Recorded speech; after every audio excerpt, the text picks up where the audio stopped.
আসসালামু আলাইকুম। আপনারা জানেন যে লন্ডনে একটা বিশেষ বৈঠক হতে যাচ্ছে ডক্টর ইউনূস এবং আ তারেক রহমানের মাঝে। এই বৈঠকটা নিয়ে নানান ধরনের ষড়যন্ত্র শুরু হয়েছে এরই মধ্যে। এখানে সরকারের ভেতরে একটা পক্ষ আছে, যেই পক্ষটা ২ দিকে খেলার চেষ্টা করে। এর মধ্যে সবচাইতে বড় কালসাপ হচ্ছে আসিফ নজরুল এবং মনির হায়দার। মনির হায়দার হচ্ছে পৃথিবীর সবচাইতে বড় ধরনের একটা মানে ভদ্র বাটপার যাদেরকে বলে, এই বাটপারির যদি পিএইচডি বা পোস্ট ডক্টরেট যদি করা লাগে তার কাছ থেকে করতে হবে। এত সুন্দর, এত ভদ্র, নম্রভাবে আপনারা বুঝতেই পারবেন না আপনারা কি বললো। ধরেন আপনারা আমার সম্পর্কে সে একজনের কাছে বাজে কথা বলবে না, ইলিয়াস ছেলেটা কিন্তু ভালো, হ্যাঁ ছেলেটা ভালো, কিন্তু সমস্যা হচ্ছে ও মাঝে মধ্যে বিভিন্ন মেয়ে মানুষ টানুষ নিয়ে তারপরে মদ খায়, মেয়েদের সাথে যখন মিলে তখন একটু মদ খায়, হ্যাঁ কিন্তু ছেলে কিন্তু ভালো। কখনো ধরেন আমার কাছে যদি আমি যাকে পছন্দ করি না, আমার কাছে জিজ্ঞেস করবেন, আমি ডাইরেক্ট বলে দিই, যা বলা তাই বলে তারা দিতে হবে না। বিশাল গভীর জলের এক মাছ। এরা সব শেষ যখন কিনা সিটি কর্পোরেশনের এই যে গ্যাঞ্জাম হইল, আমি খুব দায়িত্ব নিয়ে বলছি, ইশরাক এই ধরনের ছেলে না যে সে, আপনি আপনারা আজ পর্যন্ত দেখেন ইশরাকের এই চরিত্র যে জোর করে যায় তালা ভাঙবে, জোর করে যায় নিজেই শপথ নিয়ে তারপরে মেয়র হয়ে যাবে। এই চরিত্র ইশরাকের আপনি জীবনে কোনোদিন দেখেন নাই, এবার দেখেছেন। কেন দেখেছেন? এর পেছনে অনেক কারণ আছে। আমি সব কিছু আপনাদের সামনে বলছিও না, ওইটা নিয়ে ভিডিও করছিও না, যেহেতু আমি এটা ওই আলোচনায় যাচ্ছি না। বাট এই বৈঠকটা হয়েছে উপদেষ্টা পরিষদের। ডক্টর ইউনূস নিজে চান নাই, মানে কেন চান নাই সেটা আবার ইশরাককে পছন্দ করে না, বিএনপির কাউকে বসতে, এই জন্য না, এটা অনেক কারণ আছে। এটার লিগ্যাল অনেক ব্যাপার স্যাপার আছেন। তো এগুলো মিলে উনি চান নাই যে ওই নির্বাচনটাকে কেন্দ্র করে তারপরে এই কোর্টের রায় অনুযায়ী ও বসুক, উনি চান নাই।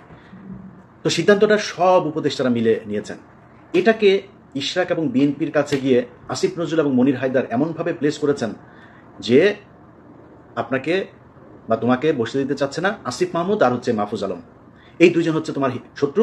দুই পক্ষকে মুখোমুখি করে দিল। দেখেন এখন এরা যখন জানলো যে হ্যাঁ ও আমার বসতে দিবে না, তখন হচ্ছে হ্যাঁ আমার কথা শুনবে না। বিএনপির পুরো সাংগঠনিকভাবে একদম সর্বোচ্চ জায়গা থেকে ইশরাককে ছাড়পত্র দেওয়া হয়েছে, না এটা আমাদের জিততেই হবে, এইটা দিয়ে দরকারের সরকার পতনে চলে যাবো আমরা। মাঝখানে কি হইলো? ওইদিকে গোয়েন্দা সংস্থাও পাম দিচ্ছে এই দুই পক্ষকেই, দিয়ে গ্যাঞ্জামটা বাধাই দিল। এমন একটা পরিস্থিতি তৈরি হলো যে ডক্টর মোহাম্মদ ইউনূস শেষে বললো আমি ইতেই থাকবো না। তো ইউনূসকে আপনি যত কিছুই বলেন, এখন আমি কালকে একটা পোস্ট করেছিলাম যে ডক্টর মোহাম্মদ ইউনূস লন্ডনে যাওয়ার পরে এই যে আপনার টোকাই পার্টি, যেটা পলাতক পার্টি এখন সেখানে নানান ধরনের ইটি করছে।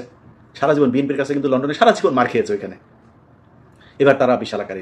তো আমি একটা পোস্ট করেছিলাম যে বিএনপির উচিত ডক্টর মোহাম্মদ ইউনূসের ইয়েতে থাকা। তো বিএনপির অনেক মানুষজন আবার এটাকে করেছেন যে বিএনপি এখন কেন থাকবে, বা বিএনপি এই জন্যই থাকবে কারণ এই ডক্টর মোহাম্মদ ইউনূস যদি নাকি গত 10 মাস না থাকতো তাহলে পরিস্থিতি অন্যরকম হইতে পারতো, সেটা কাইন্ড অফ আমছালা সব যাওয়ার মতো অবস্থা হইতো।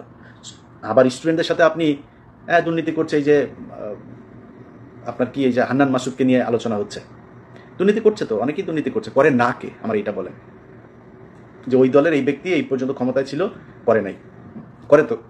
এই ছেলের তো আপনার জুলাইতে তার যে অবদান, এটা ভুলে যেতে পারবেন না। তো এই জায়গায় রেসপেক্ট রাখতে হবে। এদের কারণে আপনি আজকে অনেক কিছু পেয়েছেন, অনেক কিছু সহজ হয়েছে, এটা মাথায় রাখতে হবে। তো আপনি এখন মনে করছেন যে না আমরা কেন থাকবো, বিএনপি কেন থাকবে, বিএনপি এই জন্যই থাকবেন, আওয়ামী লীগের প্রশ্নে আমাদের সবাইকে এক থাকতে হবে, এই জন্য থাকবেন। তো এটা নিয়ে বেশ হচ্ছে। এই যে দুই পক্ষের ভেতরে দ্বন্দ্ব তৈরি করে দেওয়ার চেষ্টা, এটা এই ইশরাকের সময় থেকে শুরু করে এই এখনো হচ্ছে। এখন নতুন করে যেটা হচ্ছে সেটা হচ্ছে যে তারেক রহমানের এই যে বৈঠক, বিভিন্নভাবে বিভিন্ন জায়গায় বিভিন্ন জনকে ম্যানুয়ালি এগুলো পুশ করা হচ্ছে যে এটা তারেক রহমান চেয়েছে। দুই একটা এই সোশ্যাল মিডিয়াতেও চলে এসেছে যে তারেক রহমান চেয়েছে, গণমাধ্যমেও দুই এক জায়গায় দেওয়া হয়েছে এইভাবে যে তারেক রহমান চায় এই বৈঠক হোক। তারেক রহমান এই বৈঠক হোক এটা চায় নাই, আমি একদম দায়িত্ব নিয়ে বলছি। তারেক রহমানকে অনেকভাবে রিকোয়েস্ট করে তাকে রাজি করানো হয়েছে। স্থায়ী কমিটির সদস্যের বিভিন্ন জনের কাছ থেকে একাধিক উপদেষ্টা গিয়ে তারপর তারেক রহমানকে রাজি করানো হয়েছে। তারপরে তারেক রহমান রাজি হয়েছে। এখন তারেক রহমান রাজি হয়েছে, তারেক রহমান রাজি না হইলে খুব ভালো হইতো, তারেক রহমানকে আমি ভালো বলতাম। না, তারেক রহমান যে রাজি হয়েছে এটাই ঠিক করেছে। এবং যারা প্রপোজাল দিয়েছে, উপদেষ্টারা হোক, ডক্টর ইউনূস হোক, যারা প্রপোজাল দিয়েছে ভাই ছোট হয়ে যায়নি তারা। আমি মনে করি যারা প্রপোজাল দিয়েছে তাদের পক্ষেই থাকা উচিত, সেই ভালো কাজ করেছে। কারণ বিএনপি এবং ডক্টর মোহাম্মদ ইউনূস এই দুইটার মাঝখানে ফাটল তৈরি হলে তৃতীয় পক্ষ এখানে ঢুকবেন, অথবা আমরা সেটা চাই না। এবং তারেক রহমানকে কালার করার জন্য বা ছোট করার জন্য, তারেক রহমানকে একটু ইগো করে দেওয়ার জন্য, একটু অ্যারোগেন্ট করে দেওয়ার জন্য যে চেষ্টাটা চলছে, আমি মনে করি এই চেষ্টাটা সফল হয় নাই। যে কারণেই বৈঠকটা হচ্ছে এবং আমার মনে হয় ফলপ্রসূ একটা, এই গেল কয়েকদিনে আমাদের যে সংকট ছিল সেই সংকটগুলো আর থাকবে না। তো আমার দুই পক্ষের কাছে অনুরোধ থাকবে যে ভাই, কেউ যদি নাকি বৈঠকের জন্য অফার করে, আবার আর কেউ যদি সেটা অ্যাকসেপ্টও করে, কেউই ছোট হয়ে যায়নি। একটা দেশ চালাতে গেলেই ডক্টর মোহাম্মদ ইউনূস এখন সরকার প্রধান, তার সাথে যারা নির্বাচন করতে চায় তাদের বৈঠক হওয়া অপমানের কিছু না, এটা হইতেই পারে। কিন্তু যারা করতে চাচ্ছে বিষয়গুলো, যে তারেক রহমান খুব অসহায়, তারেক রহমানের একদম মানে ইচ্ছা হচ্ছে যে এখন তারেক রহমান এই ইয়ে করতেই চায়, এরকম এটা বলে যারা তারেক রহমানকে ছোট করার চেষ্টা করছে বা বৈঠকটা বাতিল করার চেষ্টা করছে, আমার মনে হয় তাদের এই কুয়াশাটা হবে না, মানে সফল হবে না, এবং হয় নাই দেখি বৈঠকটা হইতে যাচ্ছে।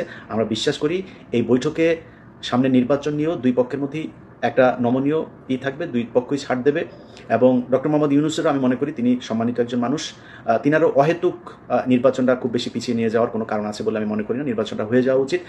এনসিপি যদি চায় যে নির্বাচন করবে, ডক্টর মোহাম্মদ ইউনূস যদি সেটার প্রধান হিসাবে থাকতে চায়, নির্বাচন করুক। বাংলাদেশের মানুষ তাদেরকে যদি চায় তারা আসবে, বিএনপিকে চাইলে বিএনপি আসবে। সো আমার মনে হয় নির্বাচন আর এই সংস্কার, এই দুইটাকে সাংঘর্ষিক একটা জায়গায় না নিয়ে নির্বাচন নিয়ে একটা সংস্কার অলরেডি 10 মাস হয়েছে। আমার মনে হয় এর ভেতরে অনেকগুলো কাজ হয়েছে।